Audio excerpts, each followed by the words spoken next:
খুশি থাকার জন্য জীবনে আমি দুটো জিনিস শিখেছি। তা হলো ফার্স্ট, জিরো এক্সপেকটেশন।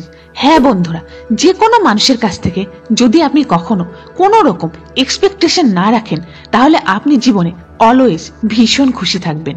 কারণ যখনই কোনো মানুষের জন্য কিছু করবেন, তখন যদি এটা আশা করেন সেও আপনার জন্য ভবিষ্যতে একই রকম ভাবে আপনার জন্য কিছু করবে, কিন্তু দেখা গেল ভবিষ্যতে সেটা হলো না, সে আপনার জন্য কিছু করলো না, তখন আপনি মনে ভীষণ কষ্ট পাবেন। তাই সবার জন্য আপনি করুন, কিন্তু কখনো বিনিময়ে তাদের কাছ থেকে কোনো রকম এক্সপেকটেশন রাখবেন না, তাহলেই আপনি জীবনে খুশি থাকবেন।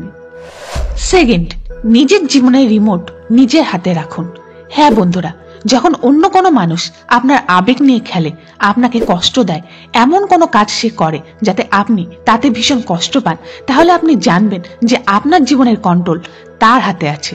তাই নিজের জীবনের রিমোট নিজের হাতে রাখুন, নিজের মধ্যে ভীষণ আত্মবিশ্বাস তৈরি করুন, নিজেকে দুর্বল ভাবাটা বন্ধ করুন, তাহলেই আপনি জীবনে ভীষণ সুখী থাকতে পারবেন এবং খুশি থাকতে পারবেন।